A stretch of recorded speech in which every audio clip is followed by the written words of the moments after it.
Shalom, shalom la famille, shalom bien-aimés dans le Seigneur, bienvenue une fois de plus.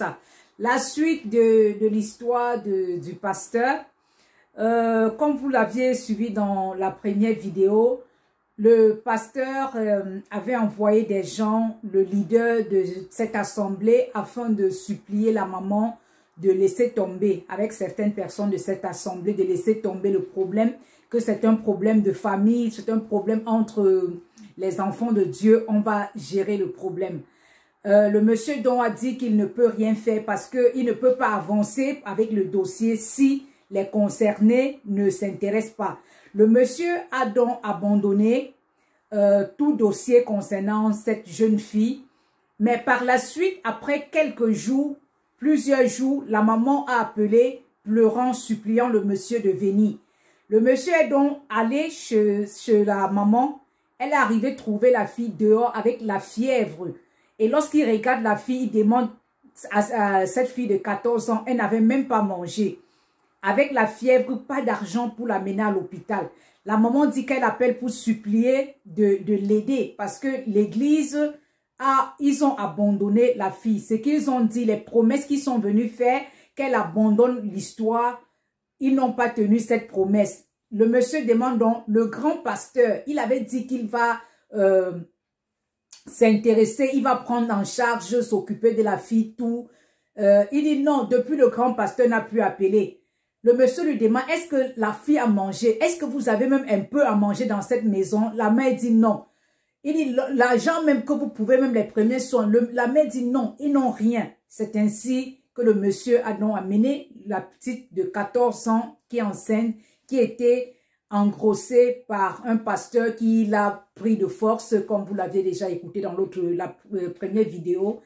Et lorsqu'il est donc retourné, ce monsieur a donc décidé de prendre cette situation, ce problème, comme si c'était son propre problème.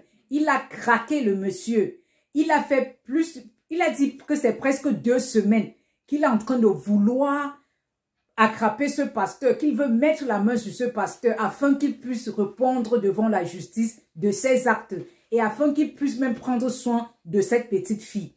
Donc, il a passé plusieurs jours à aller chez le monsieur, il n'a pas trouvé le monsieur et c'est l'un des membres de l'église qui était mécontent de ce comportement parce que le pasteur a abandonné même l'assemblée, il ne va plus là, il ne part plus là-bas, il allait vivre avec l'un de ses frères et il libère la maison doucement. Donc, il a été, on a mis la main sur lui par la police et il va répondre de ses actes. Bien aimé, c'est pour vous donner la suite afin que chacun puisse tirer une leçon. Ce n'est pas pour condamner quelqu'un, mais c'est pour que chacun, à travers cette histoire, à travers ce qui s'est passé, parce que ce n'est pas un racontage ou une comédie, c'est quelque chose, un vécu, l'histoire vraie, que chacun puisse tirer des leçons. Parce que un serviteur, c'est quelqu'un comme toi et moi qui a des désirs. Et la parole nous dit, la Bible nous dit, les mariés ne doivent pas se séparer de peur que l'ennemi peut tenter. Ce monsieur a été trouvé seul dans sa maison. Sa femme était dans une autre ville et c'était déjà une porte ouverte. Et la petite fille également, par ignorance, sa maman a 14 ans parce qu'elle n'a pas de l'argent pour l'envoyer à l'école, pour tout ça. Il a envoyé chez ce monsieur-là et voilà ce qui est arrivé. Ça nous amène aussi à comprendre que nous ne devons pas laisser l'enfant à la merci comme ça. L'enfant est sur notre responsabilité. Donc, c'est pour que nous puissions tirer plusieurs leçons et de comprendre également que les veuves, les orphelins sont pris en charge par des églises. L'église, normalement, quand les orphelins viennent dans le livre de Jacques, on dit la bonne religion consiste à visiter les orphelins, les veuves dans leurs afflictions. L'église doit s'occuper des gens qui sont vraiment démunis comme ceux-là. Donc, c'est pour que nous tirons des leçons et que nous puissions changer. Ce n'est pas pour condamner ceci à faire ceci. C'est pour que ça nous enseigne. Les histoires, ce qui arrive aux autres, c'est pour nous enseigner, pour que nous ayons de la sagesse. Parce que ce monsieur, à la fin, il fait pitié. Lorsqu'on regarde la vidéo, il fait vraiment pitié. Et l'enfant aussi, la jeune petite fille de 14 ans, elle aussi, elle fait pitié. La famille, c'est une histoire où ça nous donne de nous asseoir et de tirer des leçons. Comment faire? Donc, bien aimé, regardez la vidéo, tirez des leçons, donnez vos commentaires, et à bientôt. Shalom. Waiting if I could see the man. So I've asked one of the tenants. They said the man had not come. That he came this morning. He was packing his things small. So I decided to come with police to see if we can by any way, because we have gone to church. Je suis le monsieur local qui a l'habitude de faire les vidéos dans des quartiers. Nous sommes sur le cas de la jeune fille de 14 ans qui est le pasteur a violé. Donc, ça fait depuis que nous essayons de venir pour pouvoir attraper le monsieur, mais nous ne parvenons pas, le pasteur. Je suis donc sorti aujourd'hui avec la police et chaque fois qu'on arrive au portail, c'est toujours fermé. Donc, on va encore aller aujourd'hui pour essayer de voir si le monsieur peut être là. Donc, on est en train d'aller pour essayer si on peut le trouver à la maison. Regardez comment nous venons chaque fois, la porte est fermée. Donc, il y a toujours le cadenas sur la porte. Chaque fois nous venons, il n'est pas là. La porte est fermée.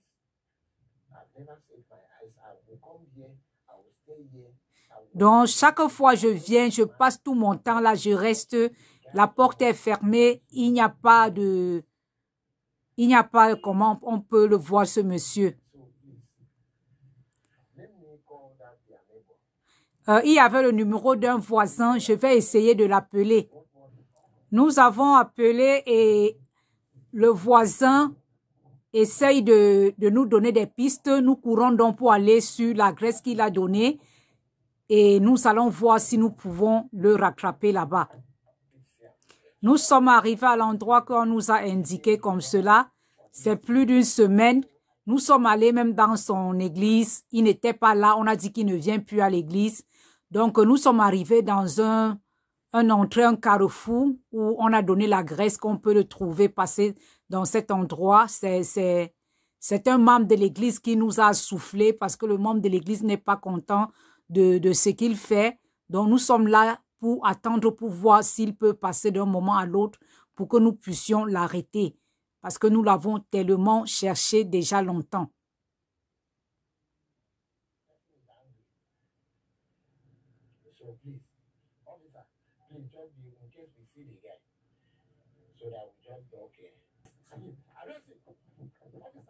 Voilà les policiers et le pasteur en train de fuir.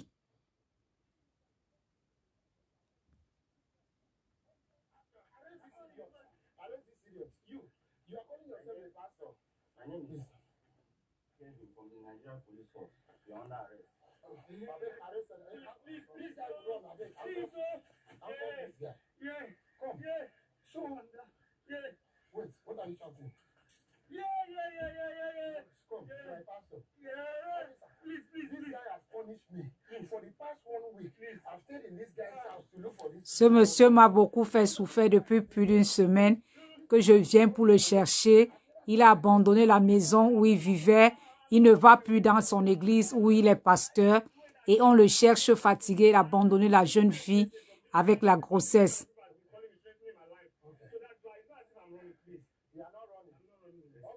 Il dit que le pasteur s'exprime en disant les gens sont en train de vouloir le tuer, les gens l'envoient tellement de messages, c'est pour cela qu'il se cachait.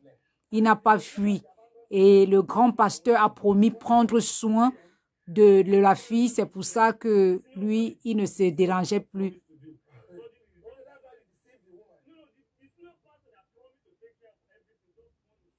Le grand pasteur dit qu'il prendra soin de tout.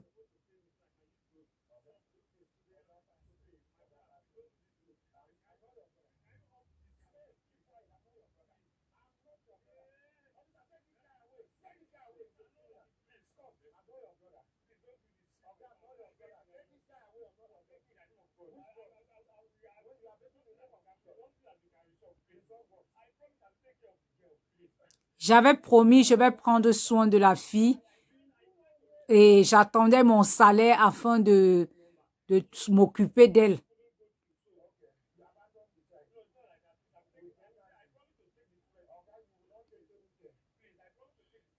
Tu as abandonné la fille.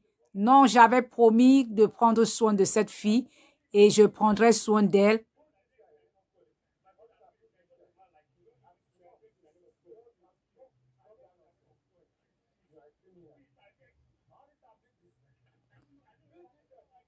Il dit, laisse que nous arrangeons à l'amiable, je suis un homme comme toi. Le monsieur dit, non, on n'est pas la même chose parce que moi, je ne peux pas faire ça.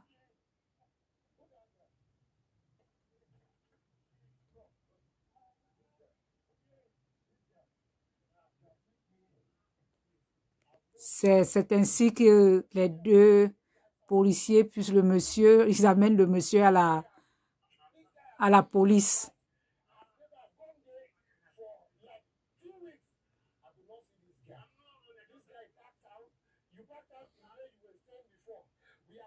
Tu as abandonné où tu vivais avant et puis tu es là, tu abandonnes cette jeune fille. Il dit c'est sa vie qu'il voulait protéger parce que les gens l'envoient des vidéos, des messages. Il dit non, je suis pasteur, je ne peux pas faire de mal. Je dis la vérité. Et le monsieur se fâche que mais quel style de pasteur tu es? Quelle vérité tu peux dire? Tu dis tu es le serviteur du Dieu très haut. Quel Dieu très haut es-tu en train de parler? Et tu te comportes ainsi, serviteur du Dieu très haut.